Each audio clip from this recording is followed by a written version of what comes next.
Good morning, good day, and welcome to the You Deserve More Business podcast. We are filming today at the Outpost Cafe in Westville, New Jersey, my location. And today I have across the table Mr. Matthews of 42 Freeway. How you doing? Thank you for having me here. I really appreciate it. You're getting a great crowd in here. I'm getting an awesome crowd. So I'm already turning it into an interview of you. That's things fine. are going really well that's here. That's fine. I didn't come here to play anyway. So, no, that's fine. That's fine. But no, you have kind of a crazy story. We never, ever went over kind of what your story is. Yes. You know, you run 42 Freeway. It's probably the biggest podcast in South Jersey, right? How the hell did that happen? I don't know. I've had this career of different things. I was a computer programmer for 25 years. I don't have a computer science degree. I was a salesperson for an old company, Yorkshire Business Supply. I don't have a business degree. And now somehow I'm this journalist that people seem to really appreciate what I'm doing. I always say I'm a Belmar guy at heart. Guys from Belmar and Gloucester City, we just find out ways how to do things. And so I found myself as a journalist. It really just to make it short, I started... I lived in Belmar my entire life. Yep. I knew every police officer there. I knew people. And 15, 20 years ago, someone said, "Hey, did you hear at the landfill they're going to build, a big Bass Pro Shops, and they're going to build 5,000 townhomes, and they were going to put a Paco station in there." And I'm like, "Wait a minute, I know everybody in this town. How come I don't know this?" So I started researching it, and there were some meetings going on, and I didn't know what to do with the information. So at the time, I literally called the Courier Post, and I said, "Hey, I had found the diagrams, the renderings for that, what they were going to build there 15 years ago. And I sent it to the Courier Post and they ran with it. Then I said, all right, wait a minute, there's something here. I gotta do something with this. And I had, a year later, I moved to Deptford. And that's when I realized I'd done some other blogging. And I'm like, you know what? You tell people their taxes are going up. Maybe a couple get disgruntled. You tell people they're getting a new fire truck in the town. Maybe a couple, but you tell people they're getting a Taco Bell.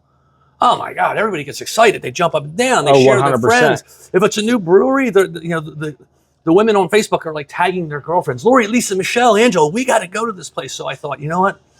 I'm going to build a website that just focuses on these types of things. The things that are coming in, that are happening. Try to find them early, and whatever I did in the early days of figuring out what was coming to the landfill or what was supposed to come to the landfill in Belmar, I just kind of carry that theme. Yeah, where is our Bass Pro Shop? I've been waiting for that for years. I was actually 12 years ago on that property with the main developer who owned the building, and he showed me his BlackBerry where one of the COO of, I probably shouldn't be saying this, of Bass Pro Shops, real estate development, wrote him and said, if you get those couple things done, we are in. And I'm like, what? But I didn't, at the time I didn't write it because it just wasn't solid. So it felt like it was very close. And then one thing Bass Pro, we're on a tangent already, but Bass Pro wanted, they wanted, the new road that went in, Missing Moves. I know Bass Pro Shops at the time wanted an exit off there. They wanted to know that somebody traveling on 295 could get off the road and just get right into into their property. So I don't know where the rest of those details went. But yeah, I just feel like it would have been a perfect situation. We're in a high density population area. I felt like for a while, Belmar was almost holding their breath on every single other thing that was going on. Right. Specifically for the Bass Pro Shop. It was always, we can't do this because we need the Bass Pro Shop. We can't do this because the Bass Pro Shop. Do you find that when you go into these little towns that these people rely a lot, way too much on a savior or someone to kind of come in? Because this entire town is relying on somebody else to make a choice for all of a sudden their town to do good. Right. Wow. That's a great, it happens a lot. It's a great question. All the time. Even people are getting upset right now about all the warehouses. Yeah. But if you're sitting down in those communities, the growth communities like Woolwich, and I'm not saying I'm pro warehouse, but I understand why there's a desire for them, because you build 4,000 homes, but you have no commercial businesses in the area to offset the taxes. You know? The leaders of these towns are maybe a little bit more agreeable to maybe we will let a storage facility come in or a warehouse coming in. And it's not it's not the same as a Bass Pro Shop, making it a tourist destination, but they're hey, if we get, one of those warehouses may pay $500,000, $600,000 a year in taxes. Every single year. And every single year. Schools. And if you wrap it up in sort of these pilot programs, the tax dollars go directly to the municipality. So, there is degrees of that from the politician side of hey, all right, it's not the best thing, but we'll take a warehouse. You see things like Gloucester Township's trying to rebuild the old Black Horse Pike district there. You know, there's some interesting. There's a new coffee shop going up there too. If you don't mind me saying that. That's okay. But they're talking about building this sort of like small village of small little retail stores on the ground floor and apartments on the upper ground, and like that type of project. They're like that'll be a catalyst for people to grow. I feel it's like a small town in New Jersey curse, where you have these like when we were growing up in Gloucester. I grew up in Gloucester City. You grew up in Belmar. In Gloucester City, we were always talking about we're going to build this. Like we're going to build something like Gloucester Township or like something like that. We're going to build this thing up in Gloucester City. It's going to happen. And I remember the entire town, all the politicians in the town, the council people, they're all like, "Oh, I have a plan. This company is going to decide that we were the town that they were made for," without actually doing anything to kind of support that. There's a new one on the table now. Oh, so the old one was it called Southport? It was the land off to the side of the marina, and that was going to be a big development. Now the new one is, I guess it's called Freedom Pier. That sticks out, and there's a proposal, and it's a public proposal where they want to build like a 3 or 4 story apartment building on that entire pier, put retail on the ground floor, and you know what? Your point fits right into your topic. Yeah. They want that to be sort of a catalyst to bring people to that neighborhood and help that area grow. So, I mean, all these towns want that, but what are they doing to? It's one thing that gets like with my followers, like they get there. I guess people have experience, and you're thinking about the mentality of I'm going to put a deck on my house. I want to build a deck. You talk to your spouse. We got an extra $5,000. We go get the permit and we start building in a week. The types of projects we're talking about, the warehouses, the Freedom Pier, Bass Pro Shops, like those are multiple year projects. There's a Wawa that went up in Voorhees on Laurel Road. I guess it's Laurel Road. Yeah. Like that thing is a 10-year effort. They had to expand and buy out some houses. They bought out those houses like 6 or 7 years ago, and it took them 10 years to get it open. There's so many approvals. So many things just have to go right, and consider how much money Wawa has, right? And it still takes them a long time to get it done. So you can't just always throw money at a situation. Right. I think there's a risk of like losing confidence with your residents, because you have to try you got to throw a lot of things against the dartboard, hope that 1 or 2 sticks. Yep. And more so than not, it's not going to happen. It's going to not fail, but just never come to fruition. But it's I guess tough. You'd be the expert on that because you're the one who's always reporting on those things coming up. And the big thing now is just the retail market is just, it's tanking. It's not what it was. And this is another thing I get a lot of comments on. People are like, "Oh, why can't we get a Wegmans? Why can't we get a Cheesecake Factory?" Meanwhile, we all have every day Amazon, UPS, FedEx dropping stuff up at our front doorstep. So it's like, like the evidence is there. Like we're not buying the same amount of stuff that we. You're kind of the problem. We're all part of the problem. The out in Harrison Township, Richwood, right on the 55 exit, they were supposed to build a massive retail complex with Costco. And unfortunately, like the timing hit just as the internet sales were really booming. Yep. And, they're still trying more things, but that's been like a 10-year project now to kind of get something going there. So I think that do you think that it has anything to do with the state and the kind of the policies that they put forward? Because I've actually heard a couple people my age in their early 30s say, I'm ready to invest in something that will work, say, in the 21st century, kind of in this new internet age. Right. But I'm not willing to because New Jersey makes it so difficult. Do you find that that's a truth, or do you think that they're just kind of missing the point there? In your experience, things are definitely different. I mean, like a project like Washington Township's got they approved the Raising Cane's, right, which is the chicken finger restaurant. Well, the front of the road is on NJDOT highway. The side road is on a Gloucester County highway. That's a secret. So, but the kicker is because you're accessing their roadways, you need their approval to build. And God forbid if you want to change the access, like put an extra driveway in, because now it becomes they get their say. The Wawa in Deptford on Clementsbridge Road, there were wetlands back there. So not only are they on a county road, they got wetlands. Now you got to bring in the Department of Environmental Protection to do things with the So make sure you're not killing an endangered frog.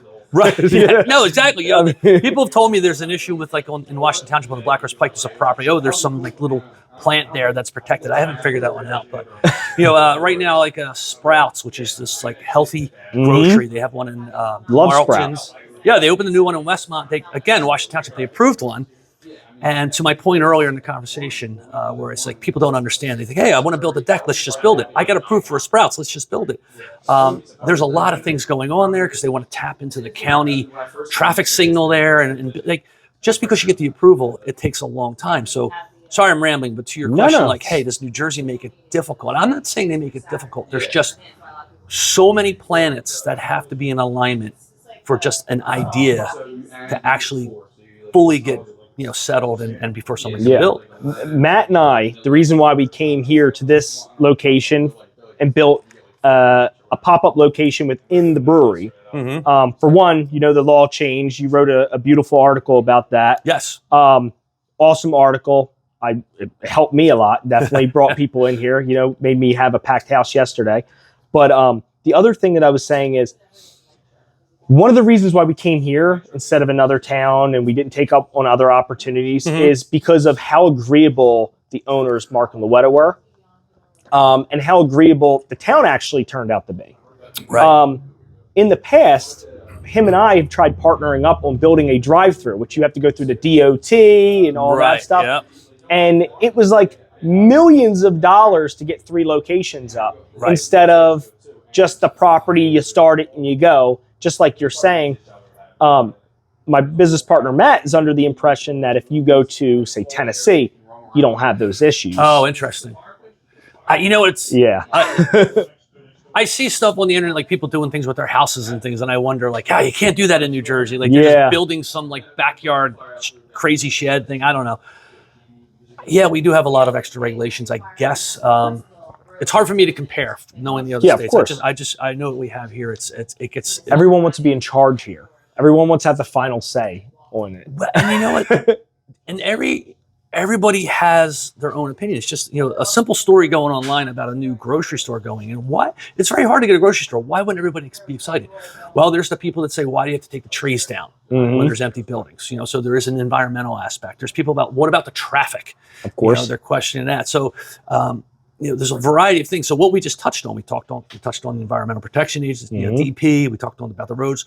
Like there are people that align with those things, and it just becomes challenging. Yeah, I won't say the town. I go to a lot of planning board meetings. I'm in a planning board meeting. And the woman her property was on a side street, but the side of her property was on a major kind of local road. And years ago, her husband was an attorney, and he had turned their garage into an office. And for his business, and he got an approval for that. You have to go to zoning because you're not.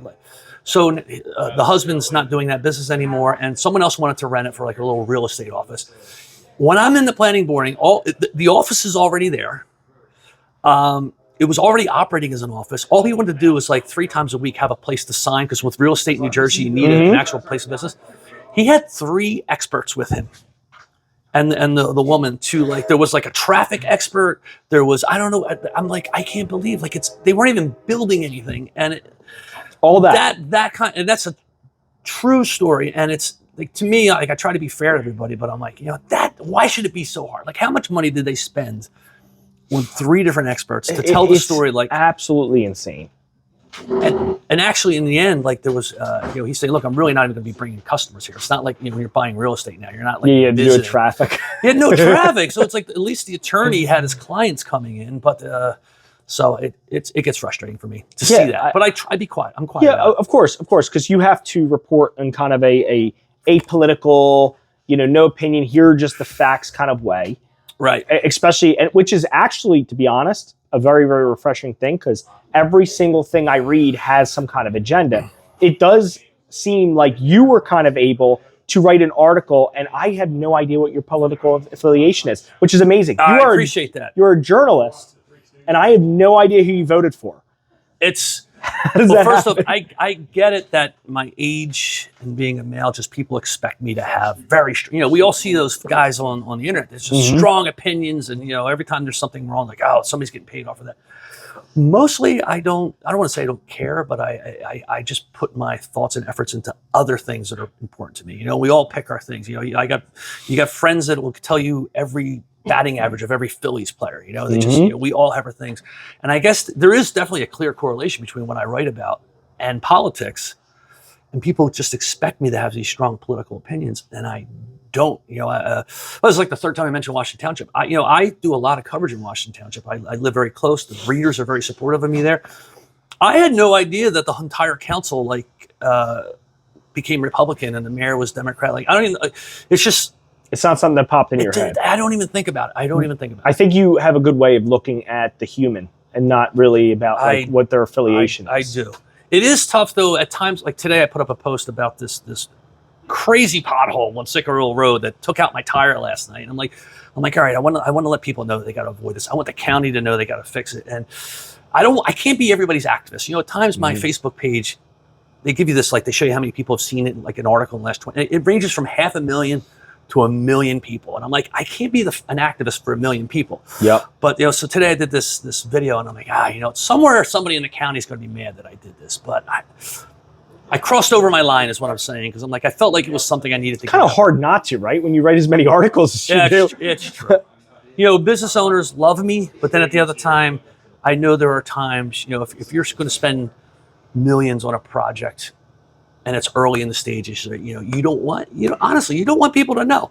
There's no good thing that come from the entire population knowing that you're planning on building a dispensary next to a residential neighborhood, right? Yep. When you're opening, they want the 42 freeway guy there to blow it up, you know, in a positive way. But you know, when you're in that early stage of approval, you don't want me there. So I'm constantly. People think all I do is go to breweries and restaurants and eat food and drink beer. That sounds like an awesome job. That is the excellent part of it. But I'm constantly sort of navigating this, you know, how can I get content out that's informative but not ticking people off? Yep. I don't listen to him anymore, but when Howard Stern was on public radio, what was that, 20 years ago? He was on public radio? He was before satellite. He would do this thing, and I use this all the time, though, and hopefully people don't. You were a Howard Stern fan? He would say bad things about celebrities all day long. He would talk about them. They go through the news, Robin, and then he would hear like Brad Pitt was in New York at Good Morning America, and he'd say, "Oh, why isn't Brad Pitt coming to see me?" Because you just spent the last 3 months trashing everybody. Now they don't want to work with you, and I'm not saying my sort of neutrality is based on that. It just kind of benefits me in the same way. Am I making any sense? Yeah, absolutely. No, because I am actually a person that does have very, very strong opinions. And I have a very hard time sucking them in. I was a teacher at one time. So when I was a teacher, I have to make these students absolutely not know who I'm voting for. And I was teaching business. There's tons of politics in business. Yes. So at the end of the year, I went to my students, and my students said, "Oh, who are you voting for? Who you voting for?" I said, I'm not saying. Yeah. And one of the students actually says, "Well, he's a teacher, so he's definitely a Democrat." Right? And it was the proudest day of my life because they have no idea what I am. Right, that's good. They have no idea. That's the way it should be. They're lost. Especially in... Because then it was an argument. He was military, so he has to be Republican. He's a Democrat because he's a teacher. And it was like they were going back and forth and trying to find all these clues on what I could possibly be. And I said, I went home, I called my mom, who's a principal at Quinton, and I said, I think I'm doing a good job. Yeah. No, I agree. You have to be neutral in that scenario, and not everybody is. So the worst thing you want is, well, here's another thing too, right?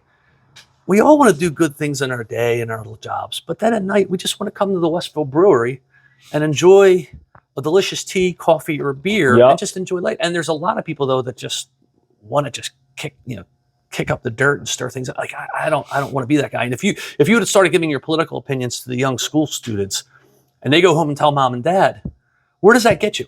Nowhere. It gets you in a firestorm, right? Oh, so yeah. So you have to play balance, with things. Of course.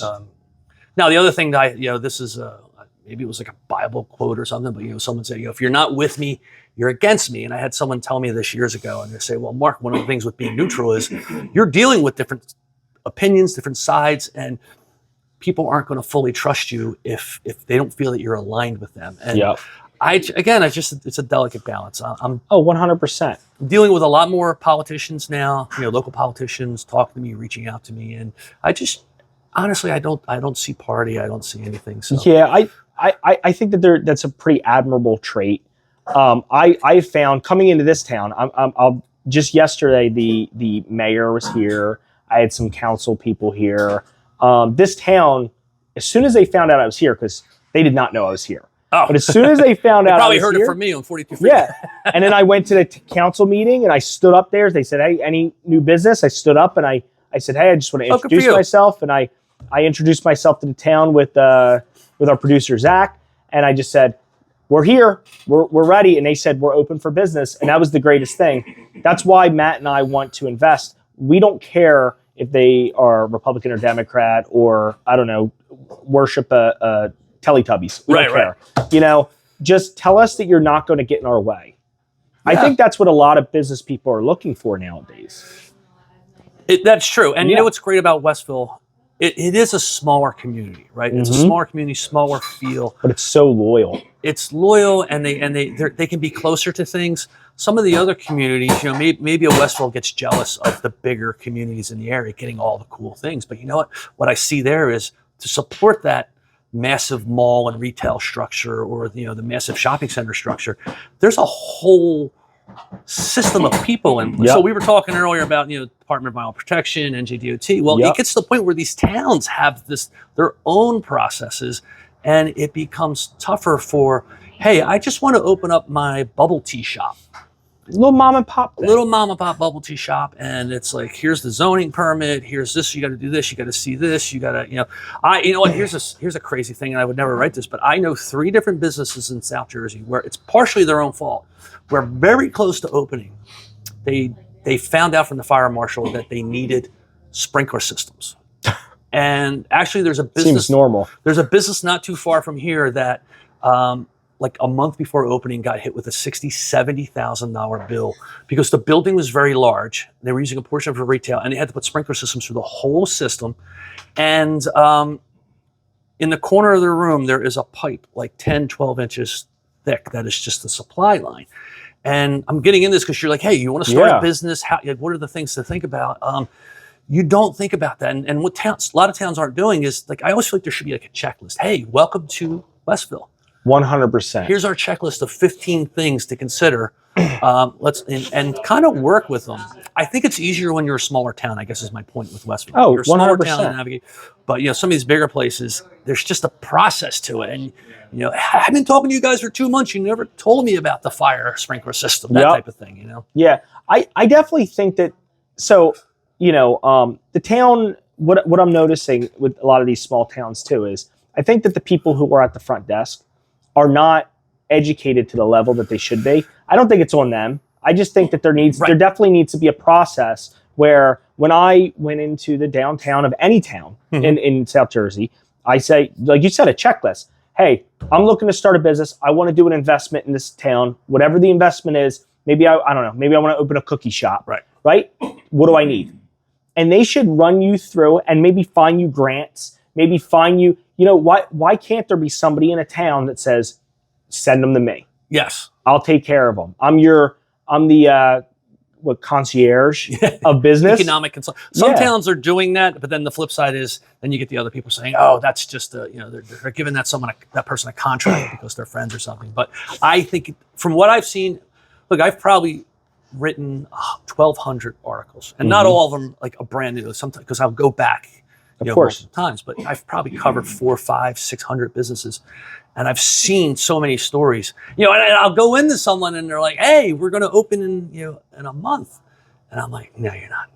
Like, I just know because I know we did that. Well, so you weren't really constructing anything. It's when you're constructing. There's another quote I say all the time, and I don't know if this is accurately attributed, but Bobby Flay, the celebrity chef, he says, when you're opening up a business, whatever you think it's going to take in time and money, double it. If you think it's going to take 6 months, it's going to take a year. If you think it's going to take 800,000, it's going to take 1.6 million. And maybe not to that degree. I've seen that happen over and over again. It's not 100% the town's responsibility to educate a business owner. But there are things that the towns can help them with 100% up front to let them know, And to your point, you were saying you were looked at doing the drive-through.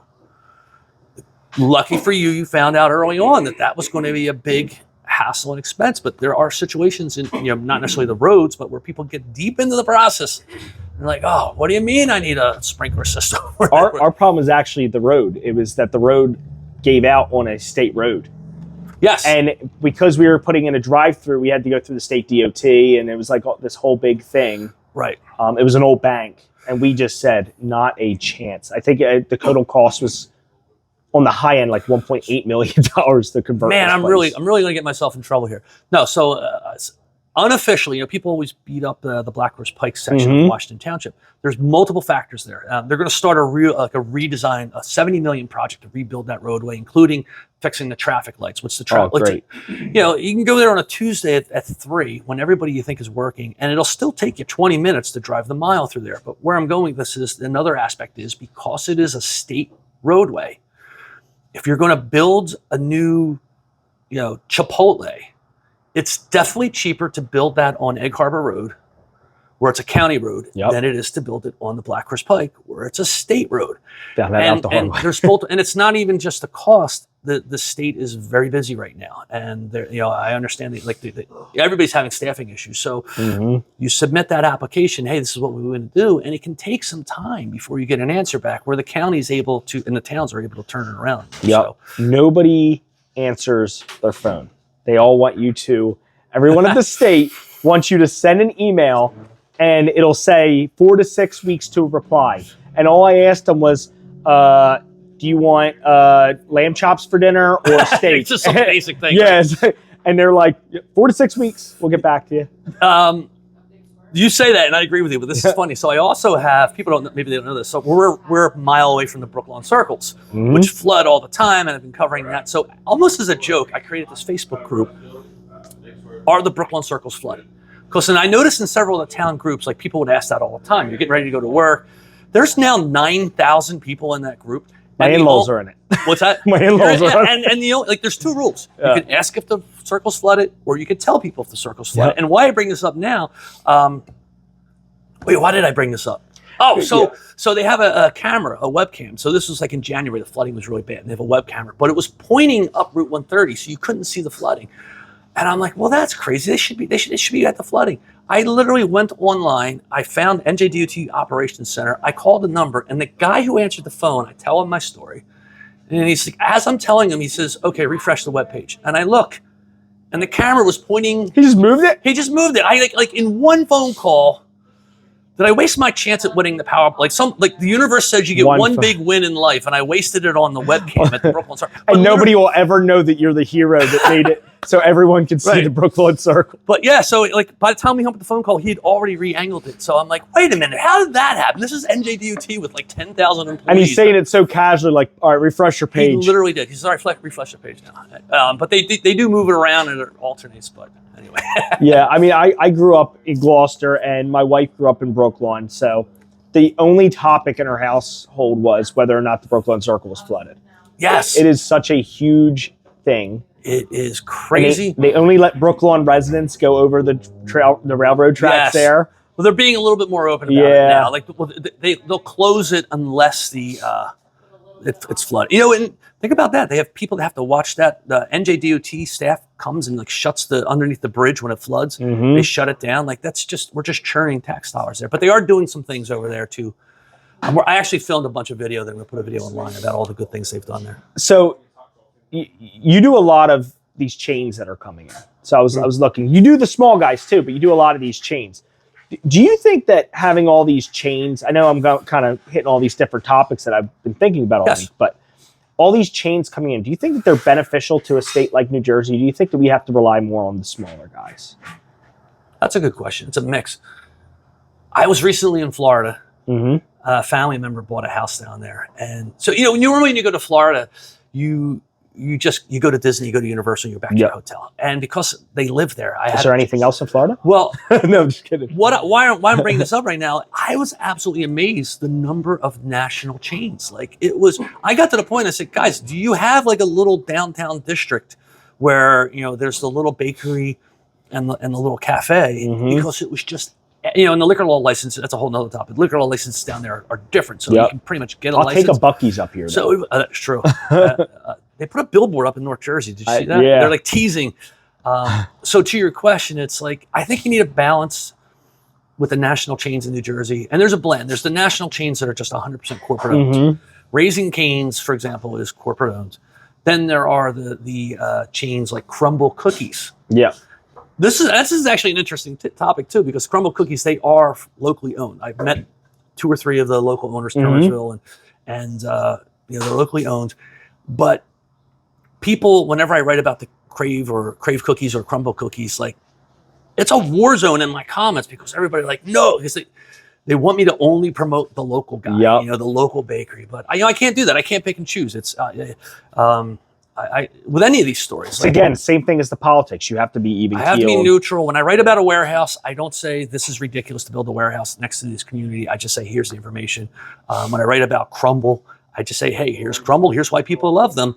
And sometimes people get mad at me, when you're watching ABC News and the newscaster is telling you that something bad happened, that doesn't mean that the newscaster is agreeing with that bad thing, right? And just because I'm telling you that and by the way, I like Crumble and Crave, but I love Too Sweet Boutique in Deptford too. Yep. But just because I'm writing about Crave or Crumble doesn't mean I'm a stockholder and I'm just informing. So yeah. You're getting out all the topics out of me that I've been wanting to do videos on over the last. Oh, that's year. cool. We can do a part 2 if this keeps going. So by the way, this is your tea, right? Yep. This is delicious. Yeah, the peaches. Is that the peach tea? It is. Yep. The peaches come from, I think, Harrison Township, Mullica Hill area. So it depends on which peach you got. So I'll have to ask them. No, this is really, really delicious. You make this yourself? Yeah, I make it right in Swedesboro, New Jersey, right on 45, across from Four Seasons Landscaping, a warehouse back there. Oh yeah, no, I won't go there. It's in the middle of nowhere. But I would love to have you out there check it out. I would love check out our apple cider operation we have. Oh really? Yeah. Oh, that's awesome.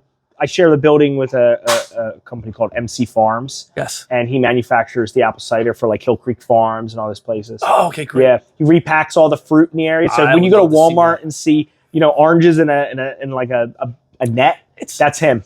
So. You know what? People get also, it's like, we don't build anything in New Jersey anymore. Like here you are doing it. There's a guy he's 30. Right. Yeah. And there's a guy opening up a plant in Swedesboro. He messaged me for paintballs, the little gel balls. Yep. He's actually manufacturing them in Swedesboro. Like what an interesting kind of unique twist. We're up and coming. Zach, the producer, and I, we talk all the time about we are the generation that's going to fix things. We are, our entire network, our entire group is this group of 30-something-year-old people. We're all super motivated. We all get together in groups of 80 to 100 people. We all have these massive networks. We have to have you over there, when we do it. So we're having one here on the 16th where we're doing that, and it's gonna be great. We expect hopefully about 80 people. That's my dream, right? If I could fit 80 people in here, I'm going to try it, right? But we want so bad to kind of fix our towns, right? To get our towns. And that's why people read your articles, is because they're like, what's coming? But for me, personally, I don't mind the Crumble cookie because it's a smaller chain, right? Mm-hmm. The thing that scares me is, and I don't know if I get in trouble for this, but the Walmarts, the Targets and stuff. Oh, right. All these towns want these large businesses because they bring jobs, money, taxes. They do. But to me, what it brings is, it brings a problem for that small guy trying to build something in America. Right. It is so hard already with the way the economy is working and the way the economy's going. Right. The last thing I want is for Jimmy's dream of owning a drugstore to be ruined. Not that those happen, but I am operating a cafe in Westville. Starbucks never took a look at Westville. Right. Everybody who comes in here, they look at me and they say, thank you so much for bringing a coffee. They do. They say it. Mm-hmm. And they're genuine about it. I have the same people coming in every day since I started. The second I start doing good, I might be afraid that across the street, Starbucks might come. And what is that going to do for me? Right. You know what? Not everybody's going to face the challenge the way I am. I was in the military, so I'm going to war with Starbucks. Some people might just say, There's no chance, and that's a shame. That's a sad thing. So it is sad. You know, I'm definitely going to speak out of both sides of my mouth. Of course, it's a definite sad thing. I miss the little shops that have gone out.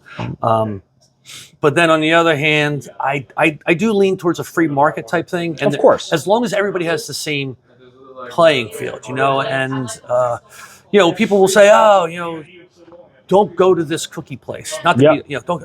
But you know what? I'll tell you what. One of my most popular stories. Food stories are very popular, but my most popular stories in the last 3-4 months have been Raising Cane's chicken fingers, Chick-fil-A. Yeah, I do love Chick-fil-A. And when I was writing about Crumble when they opened, Crumble and Crave like that, like they're all national chains. And you know what? If anything, when I'm sitting across from you, John, and I like you, and I'm hearing like your story, and I just love to like vicariously live through locals doing things. Like I'm going to hype your story up way more than I'm going to hype up a Raising Cane's. You might not even have to hype the story up. Well, that's my point. Yeah, those stories sell themselves. The community at large goes nuts over these Raising Cane's. And sometimes it's they're just angry. Oh, another chicken place. But most times it's like we love them. So that's the free market aspect that I'm talking about. It's like if someone, I'm a free market guy. I get sad. All the places that I loved going to, and when I was a kid, I'm like, why couldn't you done better? Right. And not that it's always their fault, but another one of my topics to kind of segue into related to this is I'm this independent journalist. I have actually figured out a way to make a full-time living. I'm working on ways to maximize it. I don't charge readers. I don't charge the businesses. But when you come to my site and I show you too many ads, I'm getting a small cut of that. But why I'm bringing that up now is the chicken and the egg scenario, traditional newspapers and journalism, South Jersey Times, and, they actually merged 3 papers. You get the Courier Post, the Violent. Some of these big papers, there's a big well-known paper that has like a large office that used to have a printing press, and I've been told they're down to like 1 reporter. And here I am as the independent sort of guy. It's sort of the reverse. You're making it. And we're talking about like the big national chains with the big money coming in and crushing the little guy. I feel like I'm the inverse of that. I'm the little guy impacting against the larger chains, which are the journal. And I'm very sad for those people what's going on there.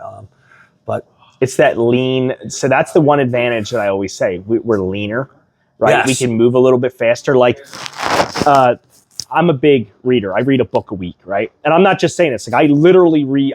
That's my one hobby. I don't do anything else. I hang out with my kids and I read, right? I listen to Audible or I'm reading a book all the time. One of my favorite books. It's one of the most well-known, Art of War, right? And one of my favorite things is Go Where They Are Not.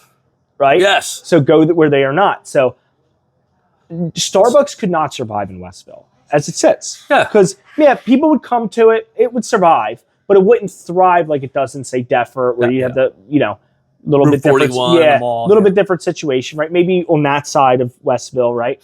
Right. I was able to sneak in here, right? Just like a little tiny guy. Just, sneak in there. This is a great point. Yep.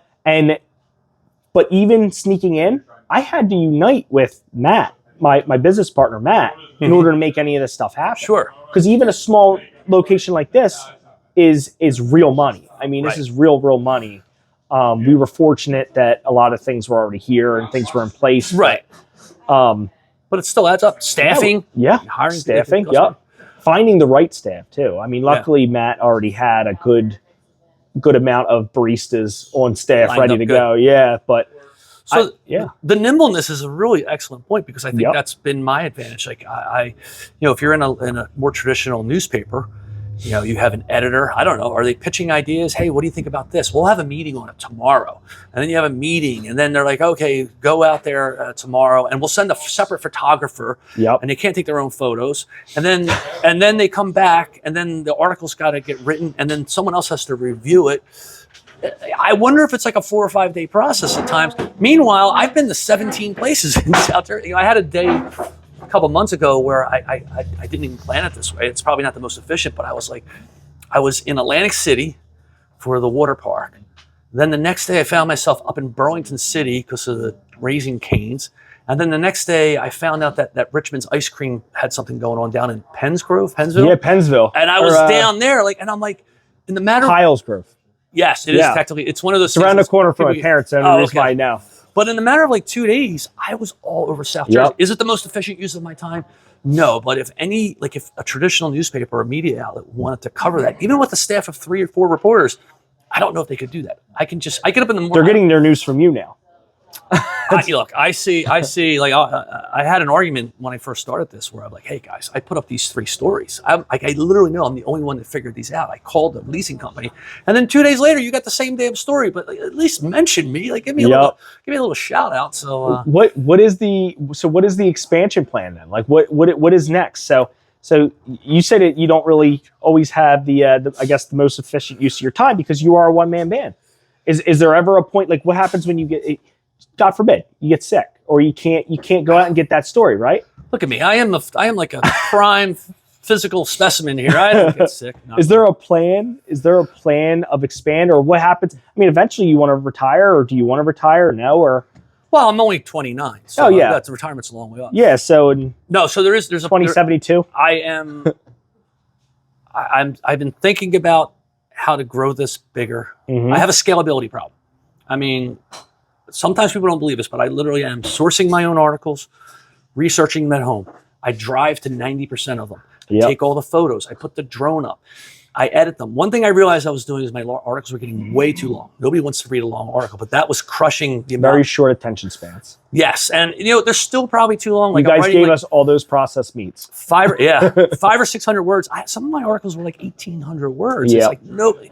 And what happens is, who am I helping? Because people are checking out. They're not going on through. There used to be a rule in blogging where you had to reach a certain amount of words. Yes, it is like 5 or 6. Google wouldn't pick it up. Google respects you more if you're a certain amount of words. But I just have things as I'm doing now. I just have too much to say, guys. But to your question, there was with expansion. It's a scalability problem, and actually, I'll tell. There's a woman, Stephanie, and her husband David. They own Chosen by Stephanie Pittman. Both of them are just amazing, like marketing. They have a great model there where, real quickly, it's like the store's closed Monday and Tuesday, and they bring all new merchandise in. And then she does a live stream that she gets 5,000, 6,000, 7,000 women on it. Wow. When she opens on Wednesday morning, because there's a sense of like urgency that I saw that thing on Stephanie's live stream. It's not going to be there. It's not going to be there. So when she opens up on Wednesday morning, there's a line of women waiting. So they have this great model, and her advice to me is, here. And she said to me, her husband said this. He said, Stephanie, you can't do everything. What are the things that we have to absolutely have Stephanie do? She needs to do those live streams. I'm sure she's a big part of the sourcing. He says, all these other things have someone else to do. So finally, to your question, as much as people say that I do a good job writing, that is my biggest time drain. Yeah. And I think that's also the most likely thing that I could find a journalist, someone, Rowan journalism degree, or, I had a woman, I got to follow up with her. She says, look, I got a journalism degree, but I just had my first child and I'm going to be home for a couple years. Maybe I could help you. And I'm thinking, all right, can I still go out to the story, package up the bullets, get the photos, and like drop them in a Google Cloud Drive or something and say, hey, over the next couple days, can you write this up for me? And then that way it gets me out of my chair and out seeing more places. So that would be the next phase iteration. And then later on, is there enough money in this thing that I could hire people? So you do have a plan for you ask me questions that are very good like this, and then I give you answers that are like this. This is why my blogs are so long. That's 100% okay, because this podcast is supposed to be raw, unfiltered, just having a conversation. That's why even in the studio, I bring tea. We have hot tea. Yeah. So it's supposed to be this really, really laid back thing. You're jacking everybody up with caffeine. That's exactly what I'm doing. Well, no, we were drinking, I do a tea that's like medicine ball from Starbucks. So it's peaches and it's essentially peaches and spearmint. And we were just sipping that, and it's super good. We have it with honey, but that's awesome. Oh, so you asked, but then even beyond that, I started with 42 Freeway. I had a full-time job, and it was like Gloucester Township, Deptford, Washington Township, Winslow. Wherever 42 went. Wherever 42 went. Yep. And then, I'm going to throw a real controversial thing at you guys. Then I started going further. And I own marltonpike.com, which is the name of Route 70. And it was like 5 years ago. I said, I can't believe nobody owns marltonpike.com. And I was trying to run it as a separate site. My thought was, because because I'm very tied into Facebook also. Yep. If I write a good story about Cherry Hill or Evesham, and you see it on Facebook, and that matters to you, but you see that the page is 42 Freeway, and you live in Evesham, are you going to subscribe to that page? My tendency is that you're going to say, you know what, I don't want to get a lot of information from an area that I don't live in. So it's kind of like, I feel as awesome as people say the name is, it flows, 42 Freeway. It can also be limiting. You know, I'm down in Atlantic City at times. Does that match? Or down in Piles Grove. But I had to fold that Marlton Pike site back into my main 42 Freeway anyway, because I have this package that how I make money. I have this network agreement for ads, and you need to have a certain amount of traffic. And I didn't have that on Marlton. Yep. So finally, to close it out, my controversial thing is, actually, it was a gentleman at Vantage Commercial Real Estate. I'm there to talk to this man about he's like the owner of the company, about his business and what he's doing and some of the projects he's doing. And I did just what I'm doing now. I start talking about myself. That's what happens. And I share this concern, like, you know, if you're in, you know, Burlington County, are you going to follow a 42 Freeway page? And he said, dude, why don't you change it to NJ Freeway? And literally, we're in this meeting with the projector and the gentleman at Leor at Vantage Commercial. He's, for me, Googling on the domains, like looking to see if NJ Freeway, and someone had it, and I bought the damn domain. And so the controversial thing, I think every day, would it help me or hurt me if I changed the brand name to NJ Freeway? Because now it's more generic. You know, NJ Freeway / Camden County, NJ Freeway / so I don't know. Yeah, those things always drive us nuts. Zach's usually the guy who I call to complain about every single one of those things that run through my head. I think about, do I change the color of this? Do I change this? Yeah. It's all the time. It'll never end. I sent an email to my ad network. They have a pretty good support team. And I said, hey, this is what I'm thinking about doing. And they were like, whoa, hold back. He said, you know, basically, you're going to take a 10 to 15% you're cash hit. cow to them. They're like, no. You know, the fact that my domain, I've owned it for over 10 years, like that means stuff to Google. Like, because there's so many people popping up new websites every day. Like, all right, you got this 10. Well, Mark, if you start all over with a brand new domain, you lose respect with Google. And their angle was, you know, you got a good brand.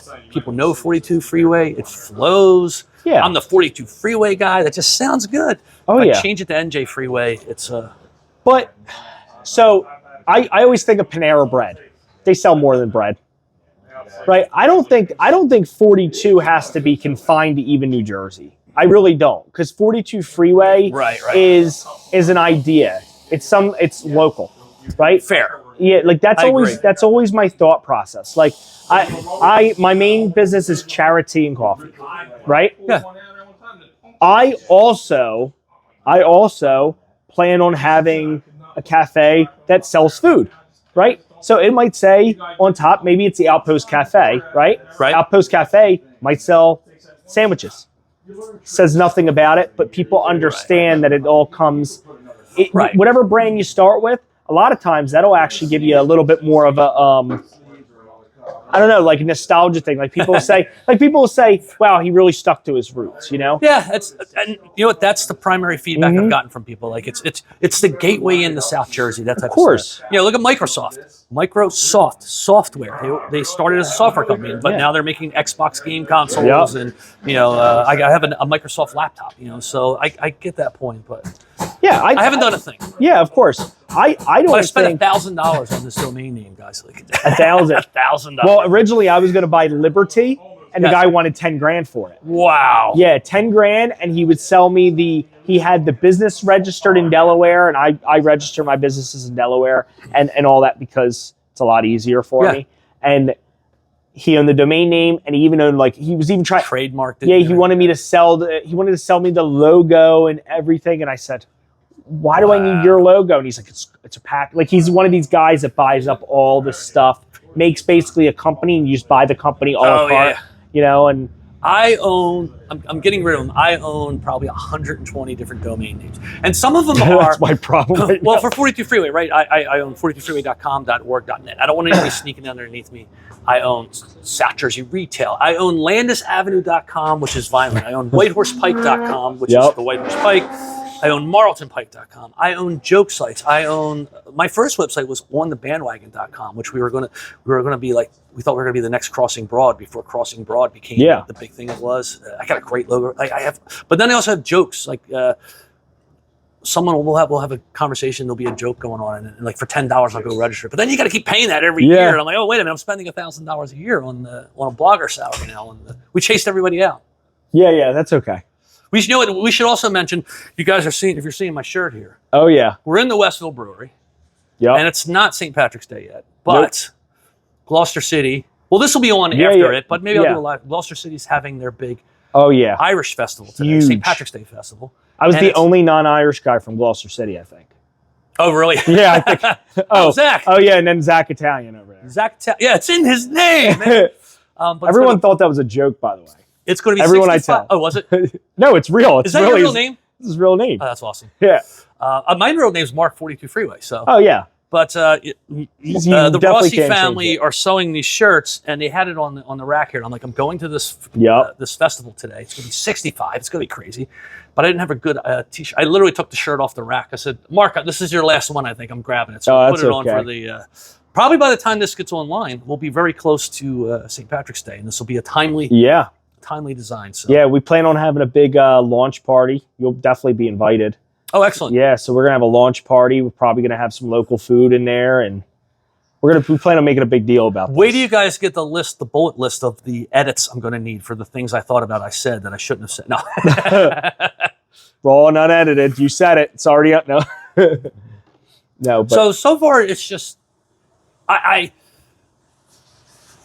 Sorry, I'm still thinking about your question about what's next. Yeah, what's next? If there's some more, I want to know. Without getting you in trouble. On one hand, I'm meeting my goals in regards to. I'm gonna touch on things I already talked about, but when I said to my wife, I'm working a full-time job, and I was doing this part-time. There's no silver lining to the pandemic. But I worked in Pennsylvania, so I got to work from home for 18 months, 5 days a week during that time frame. And it saved me literally probably 2 hours a day commute. It was an hour each way. I was up in Ballackinwood, and I put that extra time into the website. And I had some flexibility. If something popped at 2:00 in the afternoon, I'm sitting at my house. It's like, look, my company still got their full value out of me, but I could do some things with it. And I started putting more articles up, and that's when I jumped into the ad network. And I said to my wife, look, if I'm working this many hours and we're making this much money, what if I did 8 or 9 hours, or whatever it is? It should grow. So on one hand, I've hit my revenue goals. Okay. By optimizing SEO, writing articles that people are appreciating. So that's good. The goal that I haven't hit, and this is back to the thing that I need to address more immediately, is the amount of content. When I had a full-time job in Pennsylvania, I was averaging like 25 articles a month. Now I'm doing it full-time. Still hot. Well, guess what? I'm not averaging much more than I thought I was going to double it.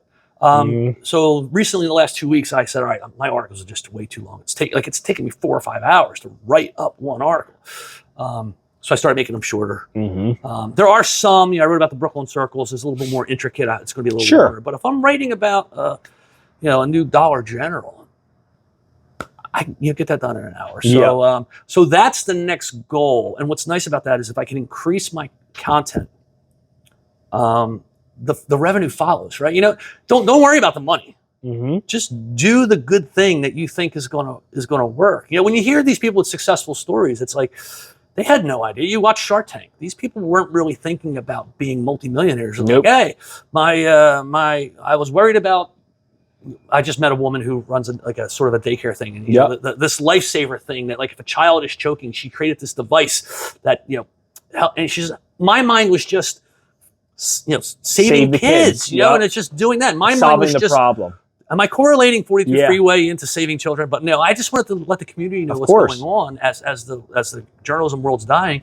And if you do the right things, you do good things, then the success follows, right? So I'm there to a degree. I'm not getting rich. I'm paying bills, but that's the next. Do you think that? So you just said that journalism is dying. You said that, right? Yeah. Do you think, and it is, I mean, the standard journalist thing, it's not really a thing. I mean, people like you are kind of breaking the mold of that. Do you think that there's a future, and your website's more geared towards blogging? Right. Do you think that there's a future in blogging past, say, 30 years from now? Or do you think that it's going to have to transform totally to video? Or how do you think that's going to... Did you write these questions? No, I'm literally thinking of them as I'm sitting here. Couple things. One is I've learned that you put 10 people in a room, they all have 10 different ways of getting their information. Meaning someone's only tied into Facebook and they only see my Facebook shares. I meet a lot of people. Oh my God, you're the guy from Instagram. I don't even put my stories in it. What I use my Instagram for up to this point is just like, if I just happen to be in a brewery, I'll put a picture up. She says, oh, I love you on Instagram. Like they don't even know about my website. They don't even know about Facebook. Then you have other people that are only, I have a lot of guys that message me like, dude, when are you going to do your next road video? Because I would do these long road videos. I just was down, the influence is growing. I was just down meeting with like the executives at the South Jersey Transportation Authority, Atlantic City Expressway. Yeah. And you know, the gentleman just went on for the first 5 minutes, like, dude, I love your videos. When are you going to do more videos? So my point of that is there's different facets and there's different ways. And it's actually a challenge for all of us, all business owners, right? This is like, it's not enough to just do one thing. You got to do 7 things. In regards to blogging as a future, this is the other scary thing. So third-party cookies, I'll be short on this, but you know, we've all seen this. You go to Home Depot website and you're looking at a new lawnmower. And then later on, you want to check the Phillies score and you pop over to ESPN.com and you're getting ads for a lawnmower from Home Depot. And you're like, how the heck does that happen? Yep. Well, it's called third-party cookies, and cookies are basically a site can save a little bit of information about you on your computer. So that, yeah, when you log back into your TD Bank account, it knows your username, right? That's because it dropped a cookie. Third-party cookies are when one site can read someone else's cookie or know that you were at least there. So that's how like the ad networks are running on all of the sites. So when you're on ESPN, they're running the same ad network as Home Depot, basically. It's all driven from Google, so they can tie the world together. So they know that John has been to Home Depot and probably you know, you've been to this Target store or something like that. That was my wife. Why I'm saying this, it's people see it as a security concern. So Apple's already got rid of it with Safari. Firefox has gotten rid of it. And this year is the year that Google Chrome, which is like 60, 70, 80% of the browser market, is shutting it down. So affiliate marketing is going to be damaged. So what it does is, say you as a business person, right now, if you want to advertise tea, you can go to Google or one of the ad networks. I actually don't even know how it works on that side. And say, hey, I want to spend $100 and I want my ads to go to people who like tea and coffee. And you have a pretty fair shot that because of these third-party cookies, most of the people that see your ad are coffee and tea drinkers. When they get rid of the third-party cookies, it's going to be very hard to know what that web browser, the person at 42 Freeway, is seeing. So now you spend $100. Before you, like 80% of the people that were seeing the ad liked coffee. Now maybe it's only 10%. Do you pay the same amount of money for that if less people are seeing it? I don't want to. You don't want to. I will tell you that the facts are already there. They already have the stats because Apple Safari shut it down like 2 years ago. It's like a 40 to 60% drop in the ad dollars paid. So I'm sitting here fully only getting income from these ad streams coming in from on the website that people complain about, but oh well. And there's a chance by the end of the year it could be 40% lower. So that's a tough challenge. Like, do I have to go to a subscription model? I don't want to. Do I have to do other things? I don't know. I haven't figured that one out. Do you ever foresee yourself maybe partnering up with someone who, in maybe the tech space, who could kind of figure that out? Because I don't know if that's necessarily a tech thing, but or maybe in that space, right? In that space, in the advertising space, maybe someone who is an expert in, say, monetizing. We'll just go with that. You know, you see, I met a young woman. I was down at the Storts in Vineland. They're celebrating their 50th anniversary, and I'm going to do a story on them. And I'm telling the gentleman, and like, we all got to be on TikTok now. It's crazy, the young people. And he says, my employee here has 800,000 TikTok followers. Wait. So we did our thing, and I go talk to her, and not only does she have 800,000 TikTok followers, she has like 24 million likes. So like, likes is a percentage of the views. Her views are larger, and then talk to her. And I'm under this belief that there are just people out there that are experts, just what you're saying. They know how to monetize things. You know, they always say, oh, you make money on TikTok because, you know, Coca-Cola will pay you $1,000 to drink a Coca-Cola. By the way, how much are you paying me for drinking your tea in this? I'm kidding. No logo. And this young woman like basically said, no, there's nothing. I got nothing going on. It's TikTok. She said she had someone reach. That's right. She had someone reach out to her, and she had to give them like more control over her page. And she said she just saw her numbers decline. So I don't know. I mean, I'm not basing my knowledge base on this very successful young woman on social media. I need to do more research, but I kind of thought there would be people knocking on my door saying, hey, you know, I got this expertise. Let's help you with this. And it hasn't really happened. A couple local guys reached out to me, but nothing. Nothing too crazy. Nothing crazy. I can, in my contract with my ad network, I can also, I don't know what ads are going to be on the site. It's the same. It's that Home Depot story. Yep. So, but I am allowed to sell. Like I could sell to you or Westville Brewery like a banner ad and put it underneath there. The thing is, like now that fits me back into my time and my scalability. Like I'm the guy that's going to do the configuration. Go out and go sell those. Oh my God, yeah, just the selling. I would hope that if I just put something out there, like, hey guys, here's probably the a much better margin though, don't you think? It's a 100% margin, right? So the views it doesn't cost me anything in server space. I'm already presenting the page. I'm just adding an image. Your ad network, are they offering any kind of fix to the obvious issues, or are they just kind of saying, yeah, we're all screwed? That's another great question. So this company is like one of the largest ones, and they're very close. Like they actually meet with the Google people about this. So they have done some things. Like I have a newsletter with 10,000 people on it, and when you sign up for the newsletter, it's not a third-party cookie, but you are like giving some extra approvals, I think, to like just so you get more better ads. The ads are going to be there, so why not get ads that you want to see? This Tuesday or sometime this week, they're hey, we got this big announcement that's going to change, how things work. I don't know. I don't think the advertising network industry has actually found a solution to this. My thing is, this is not financial stock advice, but like if Google derives so much of their income from ad dollars, like literally, I think it's their like many billions. Yep.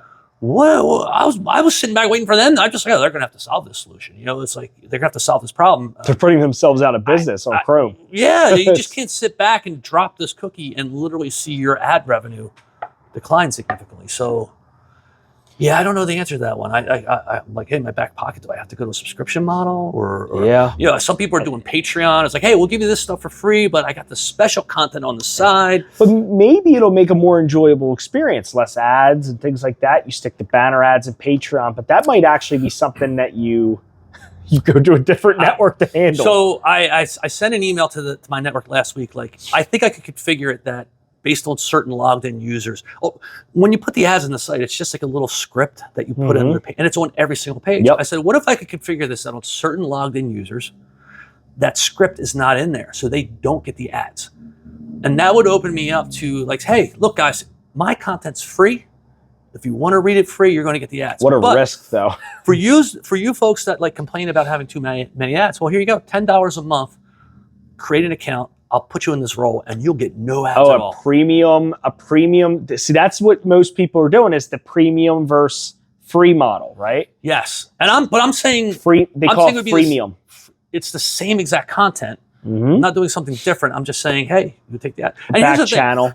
I mean, I get this a couple times a month. Actually, a woman emailed me last week. I love your content, but it's almost getting difficult to reach your site. There's too many ads on it. And I'm like, well, you realize that if you went to the Carrier Post, the Inquirer, New York Times, Wall Street Journal, you're not seeing anything unless you put your credit card in there and you pay them for it. Yeah.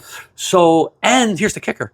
You're still going to get ads at the Carrier Post and the Inquirer. It may not be as heavy as the ads I have. Yeah. So you're not only paying them $10, $20 a month, they're still hitting you with your ads. So I'm trying to figure out, is there a model, again, where I can like either or? I definitely think the freemium would be great. I mean, same article, copy and paste it onto a back channel.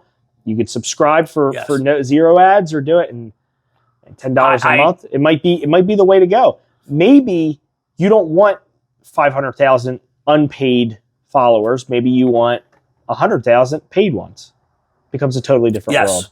And to your point, it's like 100% profit for me at that point. You know, I'm not sharing that with anybody. And there's a deterministic, fancy name. It's a deterministic number. Like my income is just like a roller coaster. It depends on what stories are popular. It depends on, the ad dollars change. Most advertisers dump money into ad in the fourth quarter because of the holiday shopping. Yep. Target is spending, like probably 80% of, I don't know, I made that number up, 80% of their revenue, ad revenue in like October through December, because that's when everybody's buying.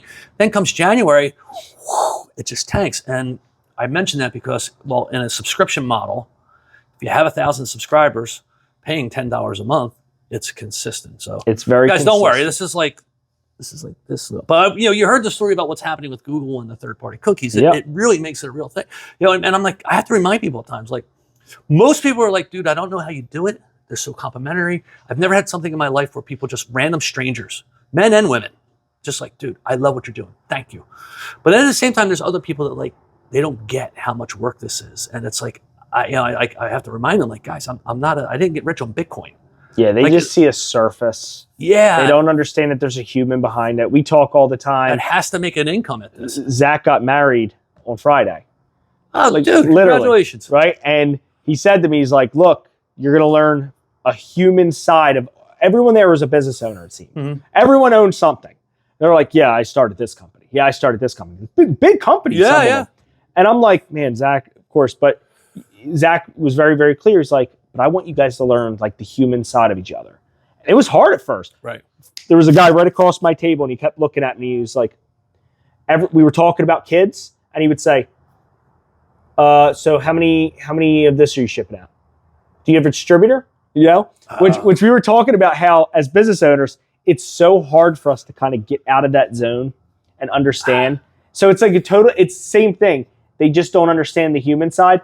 Sometimes as like, you're self-employed, sometimes you just don't know like the human side of things. Right. So I feel like I'm a better person at talking to strangers than probably to my own friends. I joke with them all the time. Like just my wife and I spent been a couple trips down in Key West and like just going to a bar and just sitting there and like, and you sit there, you're talking to people for 2 hours. Yep.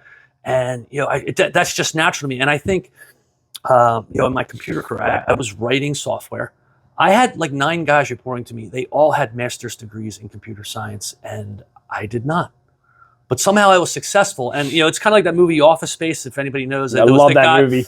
They're cutting the staff and the guy's like, I'm the people person. I get I talk to the people and they're like, well, why do we need you? But to a degree, that's where I think I'm successful with 42 Freeway, where I'm successful with my computers, when I was successful working for Yorkshire. It's like doing what you just said, stepping away from just the numbers and the facts. It's like, every one of the stories I write, I pretty much know about the people I'm talking to. And I'll spend more time talking about that than their new ice cream shop they're reopening or something. So. Yeah. Well, we how long have we been talking? Yeah, I mean that's the thing. So I know you have a parade to get to. So I'm gonna close up. But I really, really appreciate you telling us about 42 Freeway. I can't wait until it blows up even better. I can't wait to see what you do with kind of the challenges, because maybe that's another episode that we have and say how did he fix the problems that we talked about, right? Yeah. So I'm really looking forward to that. Especially, I love the idea of the freemium because I think that's where everyone's going. There's a reason why everyone's going there. But is there any closing thoughts? I'm going to see the Phillies in Clearwater in about a week, so I got that going on. I've never been my entire life. I'm trying to figure out how that content could fit into it. So, but thank you so much, guys, for having me here. I am I am excited that you're seeing such success with this business already. Like it's a genuine thing. It's over 40 flights in 6 hours, and they honestly they didn't even know that we were doing it until somebody posted something online. Right. And we sold around 40 flights in about 4 hours. I mean, it was as fast as we could kick them out. Wow. So if it was any more, I think we would have been messed up. The South Jersey Food Scene Group in Maryland, that has become such a force. 125,000 people in that group, and when people put things online there, like you could just see them explode, and it just impacts the businesses. We do things different. I mean, we grow. We will literally grow half of our teas. We roast our coffee on Thursday nights. So that's a great story. Yeah. before the weekend. We were only open Friday, Saturday, Sunday. Our coffee is roasted, few exceptions, Thursday night. Right. So even our milk comes from Pittstown, New Jersey. It's less than a week old. Like from a cow, less than a week. So we're doing things right here. We hope that people notice. Locally owned. People love supporting, like everything we talked about, the national change. Like as much as people get excited about Raising Cane's coming in, everybody wants to see the little guy win. The little guy win. Yeah. And this is the only cafe that I've seen where you could sit at a bar and talk to your barista like it's a bar experience first day, right? Bar experience without the hangover. So it's a totally different. You come here after your hangover. So is it like 3:00 now? I don't know. But thank you so much for having me here. Yeah, we really, really appreciate it, and we hope to see you next week. And don't forget, you deserve more.